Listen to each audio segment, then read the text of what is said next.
Great morning, everyone. Class 10 student, today we are going to start chapter number 5, Periodic Classification of Element. The name of the chapter is Periodic Classification of Elements. Periodic Classification of Elements. In this chapter, we will read about some elements. They are arranged in the form of periodic table. We will read about some elements. They are arranged in the form of periodic table.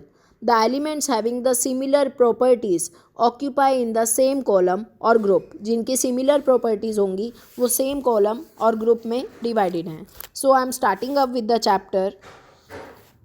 In class 9th, we have learned that matter around us is present in the form of element, compound and mixture, and the elements contain atoms only of one type. ये सब हम class 9th में पढ़ चुके हैं. In chapter number 2 of 9th class, we have read about elements, compound and mixture. Do you know how many elements are known till date? क्या आपको पता है अभी तक कितने elements पता कर चुके हैं scientists? How many elements are known till now? At present 114 elements. 114 elements.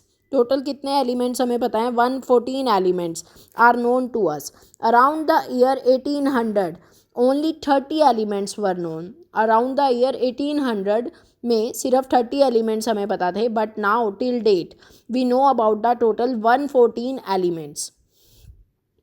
All these had seemingly different properties. और इन सब की क्या है बेटे? 114 एलिमेंट की जो प्रॉपर्टीज़ हैं they seem to be very different from each other. Now I am at this paragraph. As different elements were being discovered, सभी एलिमेंट्स डिस्कवर हुए, एलिमेंट्स अलग अलग डिस्कवरी हो रही है उनकी. Scientist gather more and more information about the properties of this element. तो scientist को इन एलिमेंट्स की अलग अलग प्रॉपर्टीज़ के बारे में पता चला. They found it difficult to organize all that was known about that elements. They started looking for some pattern in their properties. उन्होंने इन elements की properties के बारे में पढ़ा, and on the basis of which properties पढ़ने के बाद they could study a large number of elements with ease. They could study very large number of elements with very ease. So next is the making order out of chaos. Chaos mean एक confusion था जो elements को लेकर.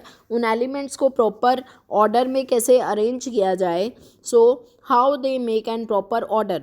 Early attempts at the classification of element. तो बहुत सारे scientist आए, उन्होंने अपने डिफरेंट अटैम्प्ट्स दिए, अपने assumptions the for classifying these elements. जो टोटल 118 एलिमेंट डिस्क्राइब हुए थे उनको कैसे क्लासीफाई किया है, तो सभी साइंटिस्ट ने उस पर काम किया. Next is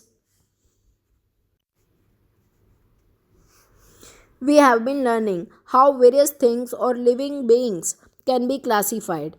We have been learning how various things or living beings can be classified on the basis of their properties. Properties के basis पे हम उन्हें कैसे classify करते हैं. और even in other situation we come across instances of organization based on some properties. कुछ properties के basis पे हम चीज़ों को same category में organize करते हैं. For example, अगर हम किसी shop पर जाते हैं, शॉपकीपर के पास जाते हैं कुछ भी खरीदने के लिए, soaps are kept together. उसकी दुकान पर जितने भी soap होंगे वो सब उसने एक ही जगह पे इकट्ठे रखे होंगे. While the biscuits are kept together. Biscuits भी उसने सब जगह पर इकट्ठे रखे होंगे.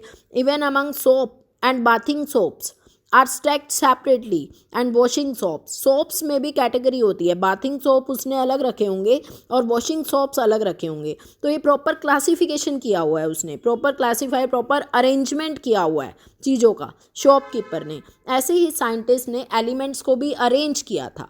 Similarly scientist have made several attempt to classify element. जिस तरह से शॉपकीपर अपनी शॉप में जितनी भी चीज़ें हैं उसको क्लासीफाई करके रखता है, उसको अरेंजमेंट करके रखता है, वैसे ही साइंटिस्ट ने एलिमेंट भी अरेंज किए थे according to their properties and obtain an orderly arrangement out of chaos. Chaos mean confusion में जो एक बहुत बड़ा कन्फ्यूज़न था इन एलिमेंट्स को अरेंज करने का, तो उसके बाद इन एलिमेंट्स का प्रॉपर अरेंजमेंट किया गया. Next is the earlier attempt to classify this element resulted in grouping the known elements as metals and non metals. तो सबसे पहले एलिमेंट्स को डिवाइड किया था मेटल्स और नॉन मेटल्स कैटेगरी में, metals and non metals. Later further classification were tried out as a knowledge of element and their properties increase. Further जो भी क्लासिफिकेशन होती गई, जो भी साइंटिस्ट आया उन्होंने अपनी डिस्कवरी की और इन एलिमेंट्स की क्लासिफिकेशन करते गए, their property on the basis of their properties. Next the topic we are going to start is Doberner triads. Doberner triad was the name of scientist Doberner on which this law was made, that is Doberner triad is the name of law. It was a law given by Doberner. Doberner triad was a law given by the scientist Doberner. Scientist का name है ये Doberner. In the year 1817, John Wolfgang Doberner, a German chemist, try to arrange the elements with similar properties into group. इसने कुछ elements को जिनकी similar properties थी उनको group में रखना स्टार्ट किया, उनका ग्रुपिज्म कर दिया। The elements having the similar properties, he kept that elements into group. He identified some group having 3 elements. उसने एक ग्रुप बनाया और उस ग्रुप में 3 एलिमेंट्स को रखा। That's why he called this group as triad, और उसने उस ग्रुप का नाम दिया triad because in this group only 3 elements were placed. सिर्फ 3 एलिमेंट थे इसमें, that's why he called this group as triad. Doberner showed that when the 3 elements in a triad were written in order of their increasing atomic masses, atomic masses को लिया था इसने, 3 element लिए थे, उन 3 एलिमेंट को एक ग्रुप में रखा था and he named that group as triad उसका नेम रखा गया था, और उन 3 एलिमेंट का एटॉमिक मास लिया था इसने, एटॉमिक मास को स्टडी किया था। The atomic mass of the middle element was रफली the average of atomic mass of the other 2 element. जो मिडल वाले एलिमेंट का जो एटॉमिक मास था वो कितना पाया गया, रफली the average of first 2 element, first and third element. Likewise, I am showing you the example. Next, here he discussed the example also. Here he discussed the example. Take the triad consisting of lithium, sodium and potassium. इसने 3 element लिए, lithium, sodium and potassium. तो ये एक group बना दिया इसने। He take the 3 elements into this group. That's why he named as triad. तो ही इसका नेम क्या है, triad है, because in this group he taken the 3 element with respective atomic mass. Lithium का एटॉमिक मास है 6.9, सोडियम का एटॉमिक मास है 23 and potassium having atomic mass 39. So what is the average of atomic mass of lithium and potassium? अगर हम lithium और potassium का average mass निकालेंगे, मतलब 6.9 और 39 को प्लस करेंगे एंड डिवाइडेड बाय 2, तो एवरेज निकल जाएगा इसका। इन दोनों का एवरेज आएगा, it will be 23. The average will be 23. आप प्लस करके भी देख सकते हो इसको, आप इसको प्लस करके भी देख सकते हो बेटे। आई एम शोइंग यू दिस.